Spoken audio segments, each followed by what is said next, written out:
Hi there, this is Unmesh from PiXimperfect, and today I'm going to share with you how to repair and reconstruct skin with a sample reference using a variety of techniques. From check layers to dodging and burning to using curves and gradient maps, we have a lot of things to cover.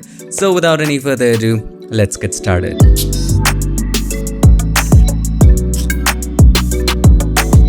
Before we begin, just a quick little reminder, the Photoshop virtual event has already started with 19 amazing instructors and I teaching the best of Photoshop. I believe that you can completely benefit from this online event. Fortunately, the free tickets are still available. You can get them at pix.live/summit or simply click the link in the description. Now, I understand some of you guys were having difficulty getting the tickets for free. Here's how to do it. Once you type in pix.live/summit, hit enter or return. You already know this basic stuff. Now, once you're into this, all you have to do is to click on get your free ticket now. After filling up the first name, last name and your email, just click on get your free ticket. Now, once you're on this page, of course, you can check out the VIP pass, or if you do not want the VIP pass, you want to get into the conference for free, just click on this button right there. No thanks. Right there. Click on that, and you will get access for free. I hope this helps. Let's get back to the video. Back in the magical world of Photoshop, and if you want to go ahead and download this photo and follow along, you guys already know what to do, my friend. Check the links in the description. Now, as you can see, the skin tone just doesn't look right. It has a lot of red in it. The shadows look awful. So to fix it, the very first thing we need to do is to get a reference. So if you have a reference image like I have this image of a good skin tone, that's going to really help you in sampling and copying the skin tone and trying to refer what skin tone to go for. So all you need to do is to find a good image with similar lighting conditions and similar skin tone that looks good to you. So we're going to use this as a reference. Select the lasso tool right there and let's make a selection of her face. This is just for reference. You don't have to be accurate here. Once you have done that, press Ctrl or Command C to copy. Now let's get back to this image. Now press Ctrl or Command V. And we're going to use this as a reference. Let's just name this layer reference. Alright, and let's put it beside the subject. Alright, now you can of course just take away the unnecessary areas if you wish to. So let's delete that. I just selected it and pressed the delete key. The next step is to match the brightness and the contrast. And to be able to match them, we need to take away the color momentarily so that we can focus on just the brightness and the contrast. Click on the adjustment layer icon and then choose solid color. Right now we are creating a check layer. This is a check layer for luminosity. So set the color to anything with 0 saturation, like white, black, gray, anything of that sort. Hit OK. Change the blend mode from normal to color. Now all of the color will go away. Now this is absolutely different from using a hue saturation adjustment layer and taking away the saturation. That is a completely different scenario. And to learn more about that difference, you can check the complete video on check layers right here. But for right now, this is the best way to take the colors away and look at just the brightness levels of the image. The next thing we need to do is to select the background layer, and just above it, you're going to create a curves adjustment layer. Click on the adjustment layer icon and then choose curves. First, we're going to match the highlights. So click on the hand right there. You don't have to do intricate curves right in there. All you have to do is to click on the hand and then make sure sample size is 3x3 or 5x5. Now, if you have a look at the highlights of this image are brighter than the reference image. So click and drag down on the highlight of the target image once it matches. So right now at the moment, I think it's matching. Now, what about the shadows? So click and drag down or up the shadows to match it more with that of the image on the side. You can take your time to manually play with it and adjust it to make it match even more. This seems to be about right. You can also add one more curves adjustment layer. Click on the adjustment layer icon and then choose curves again. And now this time, I want to take it up a little bit. Bring the darkness a little down. So now it seems that they're matching by a pretty good margin. So let's take a look. Here's the before, not matching at all. Here's the after. Have a look. The brightness levels are absolutely matching. Now it's time for us to match the colors. And for that, we need to create one more check layer. So this was the check layer for luminosity. Let's create one more. Now turn this off. We want our colors back. Now I know the colors look awful. Please don't worry about that. So this time, click on the adjustment layer icon and then choose solid color again. And this time we need absolutely 50% gray. To get that, just set R, G, and B, all three of them to 128 or the hex code 808080.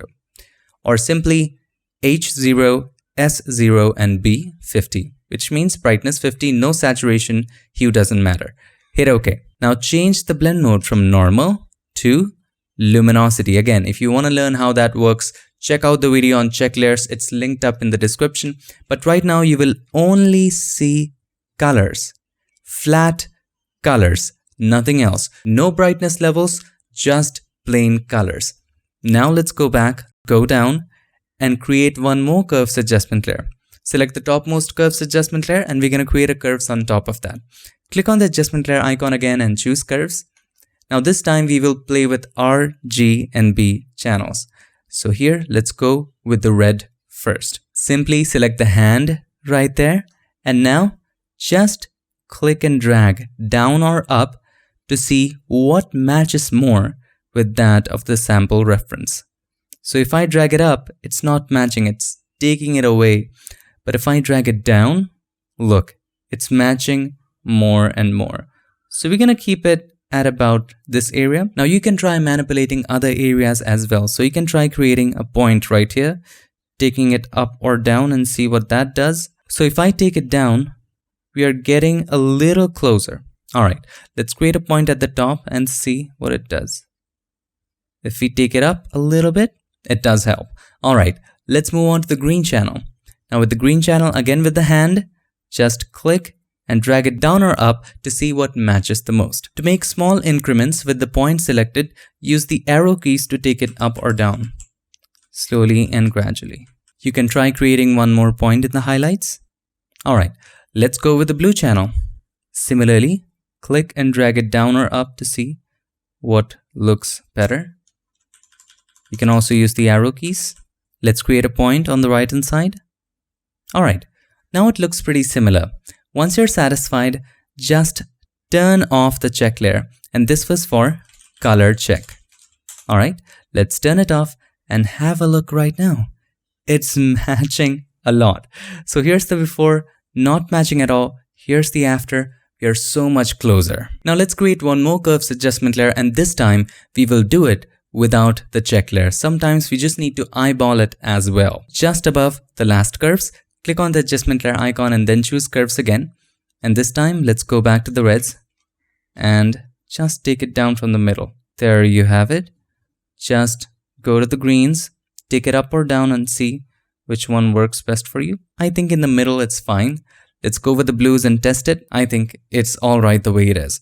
So let's take a look. Here's the before, here's the after. I think we need to go back to the reds and take it further down. There you have it. Here's the before, here's the after. Let's decrease the opacity of this curves to about 40%. Now the great thing about adjustment layers is that you can always go back and adjust things later. So I think right now it's too bright on the highlights, right? So let's go down to the bottommost curves. Now you can just, with the help of the hand, come in here in the highlight areas and take it even more down. Now let us take the skin sampling process to a whole new level, and we can achieve this by using gradient maps. What if we create a gradient with the skin tone of the reference image and apply it to the target image? We can easily do that. So click on the adjustment layer icon and then choose gradient map, the second last one. And now right now the gradient is from green to white. And that's why the shadows are colored green and the highlights are colored white. So what happens is when you choose a gradient, let's choose black to white. The darkest shadow is going to be black and the brightest highlight is going to be white, thus giving you a gradient of a black and white image. What if we use it to our advantage to create a gradient of the sample skin? Yes, we can do that. So click on the slider on the left and just single click on the color. And now let's take a sample of the darkest area of the sample image. Now it's not sampling, you know why? Because we did one mistake. Hit cancel again. The mask is selected right there. Just make sure that the symbol of the gradient map is selected and then single click on the bar and then select the color. Single click on the leftmost slider at the bottom, single click on the color, and now let's sample the darkest area. It seems about right. Make sure the sample is all layers and sample size is set to 3x3 or 5x5. Let's set it to 3x3, hit OK. And now let's sample the highlights of the skin. So for the rightmost area, white is fine. Let's create one slider right here, single click on the color, and let's sample the brightest bright. From here or from there, it looks to be all right. Now let's sample the midtones. Let's create one more slider, single click on the color. I think we can use these as midtones. Hit OK. You can also create one slider between them, single click on the color and sample this color. Hit OK. Let's create one more slider on the very left, and these are for the dark areas. So we can use this area as the dark area of the skin. Hit OK. That looks pretty all right. Let's create one more slider between all of these and single click on the color. And we can choose this color as well. Hit OK. So zoom out and have a look. They are not matching at all. Of course, why would they match? You just have to play with these sliders and see what matches the most.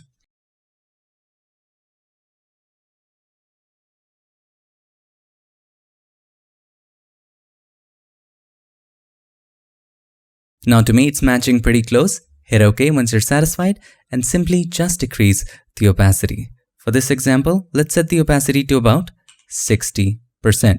Now, if you want, you can also add some curves adjustment layer at the very top to add some more brightness to it. So click on the adjustment layer icon and then choose curves, and probably just a little bit of brightness will be enough to help it. All right, there you have it, my friend. First of all, let's have a quick look at the before and after. So here's the before, here's the after. We have come a long way. Now we don't want the color correction with that of the gradient map all over the image.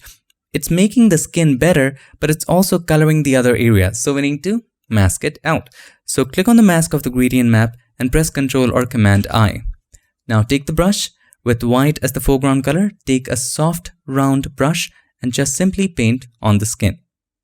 Make sure the opacity and flow are at 100.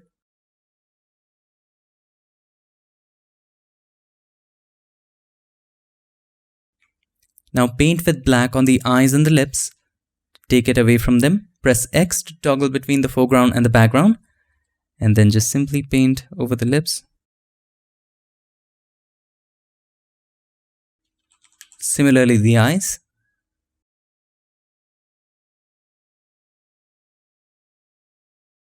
Now at this point, we can let go of the reference. We don't need it anymore. Or you can just simply turn it off.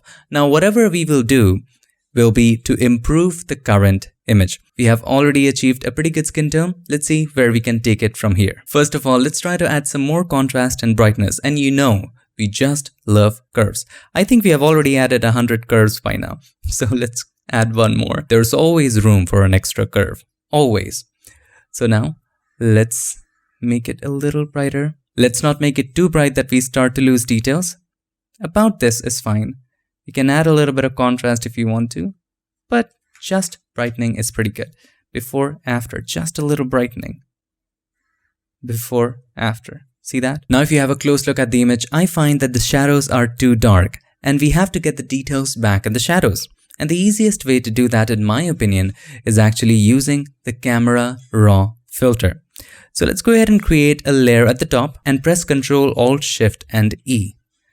Alright, this creates a stamp visible layer. Let's name this layer Brightening Shadows. Now, let's go to Filter, Convert for Smart Filters, hit OK, so that we can change the value of Camera Raw later. Let's go to Filter, Camera Raw Filter. And it's very easy. All you gotta do is to just increase the shadows all the way up. There you have it, all the details in the shadow. Isn't it pretty cool? Now, of course, the background is looking a little faded. So we just need to take the blacks a little bit to the left, about -24. That looks all right. Hit OK. And let's take a look. It's looking pretty darn good, isn't it? So here's the before, here's the after. I absolutely love it. Now it's time for us to add some warmth to it. Now one of my favorite ways to do this is just by simply using a special LUT, one of my favorites, and that is Crisp Warm. Click on the adjustment layer icon and then choose Color Lookup. And from the drop down, just simply choose Crisp warm. Now it's looking pretty good, but it's just crushing the shadows. We only want it in the highlights. And to do that, double click on the right hand side of the layer and take it away from the shadows just by using the left slider of the underlying layer and taking it to the right. Now it's way too harsh, so hold the Alt key or the Option key, click on the slider to break it apart and take it all the way apart. Alright, hit OK. Now at this point, of course, if you like it, you can keep it at that, or you can simply decrease the opacity. So for me, I feel that the opacity should be at about 70%. There you have it. Look where we have come. So here's the before, here is the after. So far ahead. Now let's go ahead and fix the eyes. If you zoom in and have a look at the eyes, the eye whites are not white anymore. They are kind of very blue. And there's no kicker light inside of the iris. So let's get both of them. First of all, let's create a curves adjustment layer. Click on the adjustment layer icon and then choose curves. And click in the middle, just brighten it up. And take the shadows down. This is just for brightening the eyes in general. So select the mask, press Ctrl or Command I, take the brush and just paint with white inside the eyes. Let's take a look. Here's the before, here's the after. Just have a look how I have added a shadow to add some more depth to the eyes. Now also what you can do, you can click on the adjustment layer icon and choose hue saturation and just decrease the saturation a little bit. Now select the mask, press Ctrl or Command I, zoom in, take the brush, white as the foreground color, and now just paint on this area, just to take away the blues. Right there. Similarly here as well. Alright, let's get back to hue saturation and play with the saturation. Let's take it at about -30. There you have it. Now let's go ahead and add some kicker light to the eyes. And for that, again, we just love curves. So click on the adjustment layer icon and choose curves. Click a point in the middle, take it all up, just like this. Now, select the mask, press Ctrl or Command I, and we have learned this in a previous tutorial as well. Just dab on the opposite side of the light. So if the light is coming from the top right, you will dab on the bottom left. So let's take the brush, soft round brush, make it a little bigger, and just dab on the opposite direction right there. And similarly, let's do it for this eye as well.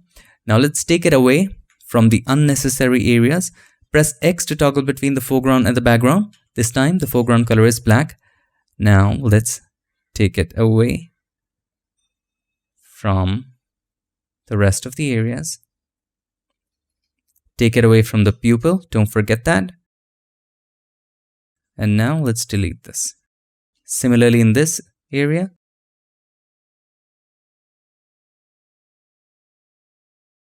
Just turn it off and on to see there are no extra areas left out. Have a look. There are some extra areas left out right there. There you have it. Now double click on the right hand side of the layer. Just use the underlying layer slider on the left to take it away from the dark areas. Well, it's too harsh. Hold the Alt key or the Option key, break it apart, and keep it something like this. Hit OK, and there you have it. So here's the before, here's the after. There's a little bit of kicker light in there. Now you can decrease the opacity if you wish to. I'm gonna keep it at about 75. Let's zoom out and take a look at the complete image. So here is the before, here is the after. Now the next step is completely optional, and that is dodging and burning. For this example, I'm just gonna dodge. If you want to learn more about it in depth, please check out this video. I feel there should be a little more brightness. So let's add one more curve at the top. And now let's create a point in the very highlight area and just take it up. Now let's start dodging. Zoom in on the face just a little bit. You don't have to zoom in too much that you start dodging and then it looks good and then you zoom out and it looks awful. So make sure you are at about 66.7 or at about 100%. So this is pretty good. Let's create a curves adjustment layer. And now click in the middle and take it up. Just when you begin to lose details, stop. We don't have to take it that high. So this high looks pretty good. And now select the mask, press Ctrl or Command I, take the brush, take a soft round brush, set the flow to about 2% with white as the foreground color. Just start dodging.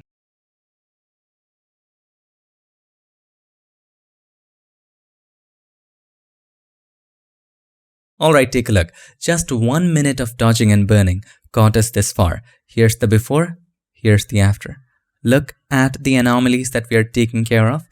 It's so very easy now. You can take hours and hours to do all the dodging and burning and to get the skin absolutely looking amazing. But right now, I'm going to leave it at that. Let me show you an example where I have already done the dodging. So let's take a look. So this is before dodging and this is after dodging. So there you have it, my friend. This is my final result. So here's the before and here is the after. So we actually covered a lot of extras beyond correcting skin tone. And I love to show that all the time because I don't want to leave anybody confused as to what to do next or where is this process in the workflow. So that's why I showed that. I hope you were not bothered by the time. I'm so sorry for showing extras, but I hope that was helpful. All you have to keep in mind is first, we need to create a check layer for luminosity levels just by creating a solid color adjustment layer and then choosing a color without any saturation and set the blending mode to color. That will take away all the color, and then you will create a curves adjustment layer, a couple of curves adjustment layer if you wish, and then just match the brightness levels. Then we need to create a check layer for color, and for that, let's create a solid color adjustment layer of 50% gray, set the blend mode to luminosity, and then create one more curves, a couple curves if you want, and just manipulate the RGB channels inside the curve. Once you have done that, you can use gradient maps to create a gradient from the sample skin and apply it to the current skin, decrease the opacity. And after that, you can apply as many embellishments as you want as shown in this tutorial. I hope this video helped you, and if it did, make sure to give us a like and also don't forget to subscribe, and not just subscribe. Ring the bell so that you, my friend, don't miss any other future tips, tricks, or tutorials. I would like to take this moment to thank all these nice and amazing people for supporting this channel on Patreon and helping keep PiXimperfect free for everybody forever. Thanks so much for all your support. Thank you for watching. I will see you guys again in my next one. Till then, stay tuned and make sure that you keep creating. Life is for living. Let's see